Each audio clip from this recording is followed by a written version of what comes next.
بسم الله الرحمن الرحيم. قال النبي صلى الله عليه وسلم: ورجل طلبته امرأة ذات منصب وجمال فقال إني أخاف الله. نبی اکرم صلی اللہ علیہ وسلم نے 7 وہ خوش نصیب لوگ کے جو قیامت کے دن اللہ کے عرش کے سائے میں ہوں گے، فرمایا جس دن اللہ کے عرش کے علاوہ اور کوئی سایہ نہیں ہوگا، اس میں ایک وہ شخص ہے، فرمایا رجل طلبته امرأة ذات منصب و جمال، ایسا نوجوان کہ جسے کوئی شریف النفس، اچھے اعلیٰ نسب اور خاندان والی عورت اور خوبصورت اور حسین و جمیل عورت اسے بدکاری کی دعوت دے، اسے بدکاری کی طرف بلائے، اور وہ اس کے جواب میں کہے کہ انی اخاف اللہ، میں اللہ سے ڈرتا ہوں، اور وہ بدکاری نہ کرے، فرمایا ایسا شخص قیامت کے دن جس دن کوئی سایہ نہیں ہوگا اللہ کے عرش کے سائے میں ہوگا۔ کتنی بڑی فضیلت کی بات ہے کہ صرف ایک اس گناہ سے رک جانا، کہا کہ کوئی شریف النفس خاتون، کوئی حسین و جمیل خاتون آپ کو زنا اور بدکاری کی طرف بلائے اور آپ اسے جواب میں کہے کہ میں اللہ سے ڈرتا ہوں، فرمایا ایسا شخص قیامت کے دن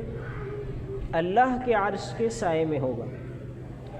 اسی ایک دوسری روایت ہے، یہ حضرت عبداللہ ابن عمر رضی اللہ تعالیٰ عنہ سے روایت ہے، وہ فرماتے ہیں کہ 3 لوگ تھے، نبی اکرم صلی اللہ علیہ وسلم نے فرمایا کہ پہلی امت میں سے سفر کر رہے تھے، جب رات ہوئی تو رات کو پناہ لینے کے لیے وہ ایک غار میں چلے گئے، اور جب غار میں داخل ہوئے تو پہاڑ سے کوئی پتھر سرکتے ہوئے آیا اور وہ غار کا جو منہ تھا وہ بند ہو گیا۔ اب یہ 3 لوگ غار کے اندر بند ہوئے، جب انہوں نے بڑی کوشش کی کہ پتھر غار کے منہ سے ہٹ رہا نہیں ہے، تو انہوں نے مشورہ کیا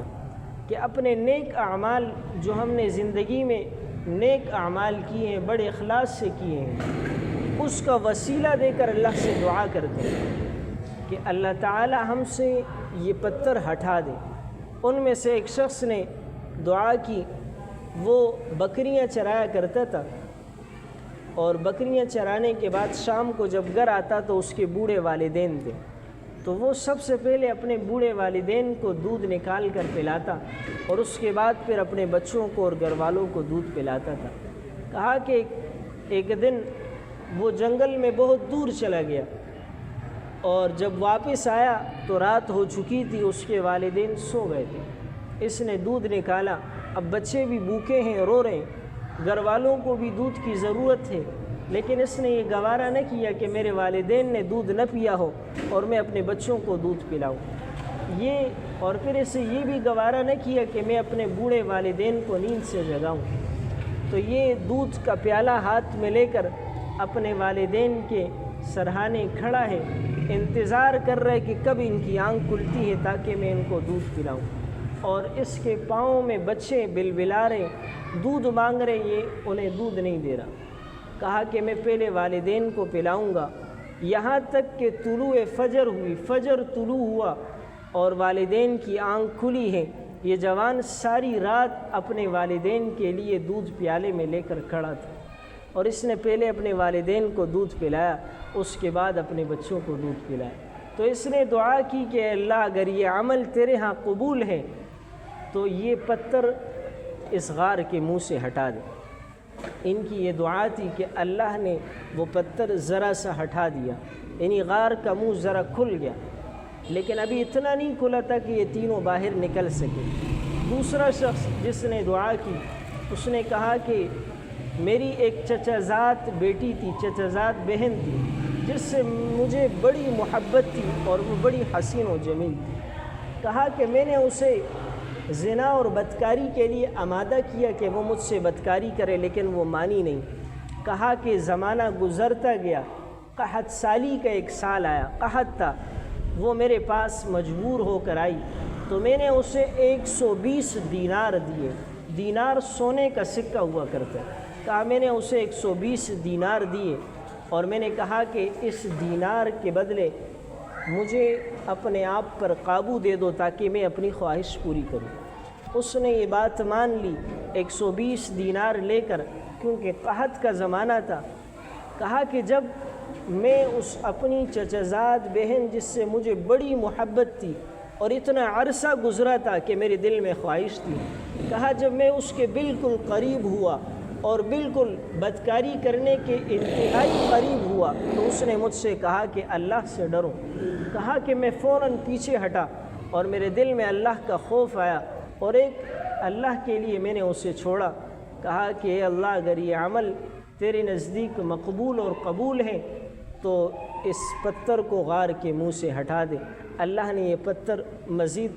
سرکا اور غار کا منہ مزید کھلا۔ تو یہ وہ نوجوان تھا کہ جس نے اللہ کے لیے ایک حسین و جمیل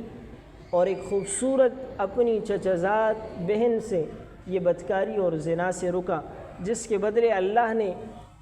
غار کا منہ جو بند تھا اس کا پتھر ہٹایا۔ اور تیسرے نمبر پر جو شخص تھا اس نے کہا کہ میں نے چند مزدور کرائے پر لیے، ان میں سے جب شام کا وقت آیا ہر مزدور کو مزدوری دے دی، لیکن ان میں سے ایک مزدور ایسا تھا جس نے مزدوری نہیں لی اور بغیر مزدوری لیے چلا گیا۔ کہا کہ میں نے اس کی مزدوری اپنے پاس رکھی اور اسے کاروبار میں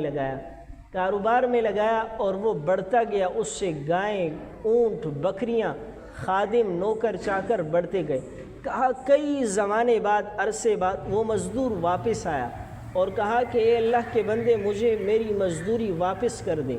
اس کی مزدوری کیا ہوگی؟ چند روپے تھے اس کے۔ تو اس مالک نے اس سے کہا کہ بھئی یہ جتنے اونٹ نظر آ رہے ہیں، جتنے گائیں نظر آ رہی ہے، جتنی بکریاں نظر آ رہی ہے، جتنے خادم نظر آ رہے، کہا یہ سب تیرے ہیں، میں نے تیرے پیسوں سے کاروبار کیا ہے اور یہی تیرے پیسوں کا منافع ہے، یہ اونٹ بھی لے جا، بکریاں بھی لے جا، گائیں بھی لے جا، خادم بھی لے جا۔ کہا وہ سب کچھ لے گیا اور کچھ نہیں چھوڑا۔ کہا کہ اے اللہ اگر وہ میں نے تیری رضا کی خاطر کیا ہے، اگر تجھے وہ عمل قبول ہے تو یہ غار کے منہ سے پتھر ہٹا دے۔ اللہ نے غار کے منہ سے پتھر بالکل ہٹایا اور یہ 3 لوگ باہر ہوئے۔ مسلم کی روایت ہے یہ۔ تو عرض کر رہا تھا، عرض کرنے کا مقصد یہ ہے، واقعی بتانے کا مقصد یہ ہے کہ اللہ کے نبی نے فرمایا کہ زنا پر قدرت ہونے کے باوجود نوجوان زنا سے رک جائے تو اللہ کے نبی نے فرمایا کہ قیامت کے دن یہ شخص اللہ کے عرش کے سائے میں ہوگا۔ تو ہم میں سے ہر شخص کو دعا ہے اللہ رب العزت سے کہ ہم میں سے ہر شخص کو گناہوں سے بچنے کی توفیق عطا فرمائے۔ الحمدللہ رب العالمین۔